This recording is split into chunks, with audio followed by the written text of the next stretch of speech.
O Atlético termina hoje a sua pré-temporada, depois reinicia a sua pré-temporada. Isso porque os trabalhos já estavam na programação, irem até o dia 23, hoje, quinta-feira. A partir de amanhã, os jogadores serão liberados para o recesso de Natal e final de ano. O elenco vai se reapresentar no dia 3 de janeiro. No dia 3 de janeiro começa aí sim, não de forma oficial, mais pesada, a pré-temporada do Atlético, visando o ano de 2023, que promete demais. É o ano em que o Atlético vai inaugurar o seu estádio, é o ano em que o Atlético vai para mais uma Copa Libertadores da América. O Atlético já sabe, vai enfrentar o Carabobo, já sabe o que tem pela frente se passar pelo Carabobo. Na semana seguinte, o Atlético já tem o Universidade do Equador ou Milionários da Colômbia. Então as dificuldades são muitas, não tem ninguém bobo, como você disse na coluna na Itatiaia, né, ô Romano? Se tá achando que tem algum bobo na Copa Libertadores, bobo é quem pensa isso, não é verdade? É verdade. Então não adianta analisar o time pelo nome, analisar o time pelo histórico, não. Se está na Copa Libertadores, tem que ser encarado com toda a tranquilidade e serenidade possível para poder buscar a classificação. E é assim que pensam os jogadores do Atlético. Por exemplo, o Zaratio, que está conosco aqui no Rádio Esportes. Primeiro, ele fala do que espera em voltar a trabalhar com o técnico Eduardo Cudê. Con Chacho tengo unas grandes expectativas y la verdad un cara muito bom, me gusta trabalhar com muita intensidade. Eu já conheço, ou meus companheiros estão conhecendo agora, estão vendo como ele trabalha, que trabalha muito intenso. E bueno, se a gente trabalha assim, dessa maneira, o ano vai ser totalmente diferente. Agora o Zaratio fala do que pode ser diferente com o Cudê, para que ele possa, ano que vem, repetir, por exemplo, o ano de 2021 que teve com o Cuca. Eu com ele me sinto muito identificado, ele tem uma grande confiança comigo.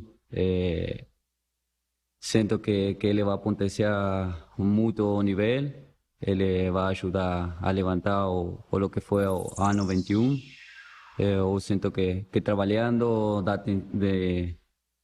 intensidade que ele tem vai ser e potenciar o que eu fiz no 22 e bueno, com ele vou seguir crescendo muito mais. Agora o Zaratio fala das características do esquema de jogo e do estilo de quem ele conhece bem, o técnico Eduardo Cudê.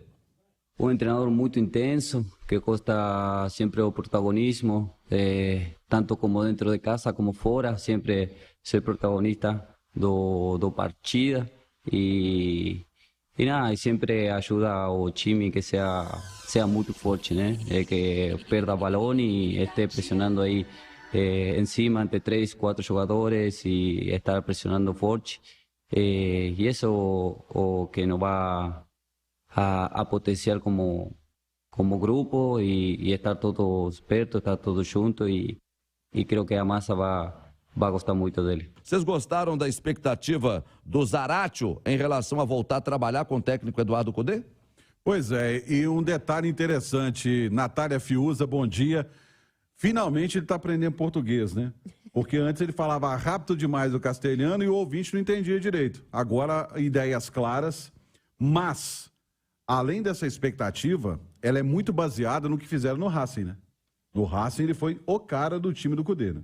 Romano, bom dia para você, ao Simões também, Damião, todos que estão nos acompanhando aqui no Rádio Esportes. Eu tenho muitas expectativas com relação ao desempenho do Zaratio agora com o Cudê. Primeiro porque, na minha opinião, ele é o principal meio-campista desse time do Atlético agora com a saída do Nacho Fernandes, um cara que eu acredito que vai ser muito importante na articulação das jogadas, mas com liberdade também para chegar à frente, para finalizar, até porque tem essa qualidade, né? E sempre foi um cara também que finalizou muito bem e fez gols importantes pelo Atlético. Com relação a ele ter aprendido português, muito bom para todos nós, né, Romano? Porque realmente era difícil acompanhar nas entrevistas do Zarate. Agora o ouvinte, prestando um pouquinho de atenção, consegue entender direitinho o que ele fala, e ele falando sobre essa questão da intensidade do jogo e dos treinamentos do Kudê, que a gente já vem destacando aqui, falando também desse jeito dele de querer que o time sempre seja protagonista no jogo, sempre tenha a bola, sempre parta para o campo ofensivo, e o Zarate vai ser muito importante nessa função. Tenho expectativas que ele volte a ser aquele cara que dá dinamismo no jogo do Atlético, aquele motorzinho mesmo que ele já conseguiu ser em outras oportunidades, ainda contando com a qualidade dele para fazer gols. Acho que o Zarate tem muito a crescer e tem as vantagens, né, de agora trabalhando com um cara que também é argentino, assim como ele, que ele já conhece porque já trabalharam juntos. Acho que o Zarate pode crescer muito no ano de 2023. Pois é, Alexandre Simões, bom dia. O Zarate pode ser o cara do time do Kudê em 2023? Romano, acredito que sim. Bom dia, Nath e Álvaro. Até porque, se a gente for pegar aquele grande Atlético de 2021, o Zarate era um dos caras daquele time do Cuca. Era inclusive o motorzinho, né? Quem dava intensidade, quem exercia várias funções, segundo volante, pela direita, ponta de lança, chegando na área, marcou muitos gols, teve atuações brilhantes. E eu acredito que a volta dessa parceria, o Romano, pode atender a um dos objetivos que o Atlético mirou o Zaratio, né? Uma grande revelação do Racing, viveu o melhor momento exatamente com o Kudê, e o retorno técnico o Zaratio já deu e pode dar mais ainda no 2023.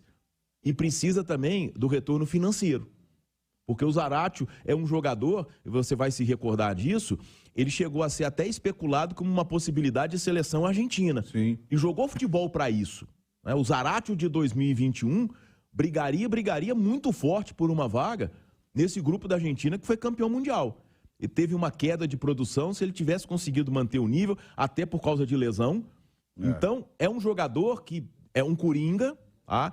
E com o Kudê pode voltar a dar um grande retorno técnico, como deu em 2021, e aí pode entrar a questão do retorno financeiro, e com certeza o Atlético foi lá e pagou 6 milhões de dólares em 50% do Zaratio, pensando muito nisso também, Romano.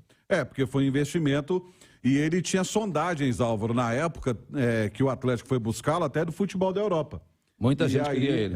Ele foi muito bem no 2021, lesões e também até troca de treinadores. Ele caiu de produção nesse ano. Quase, eu tô achando que o ano já acabou.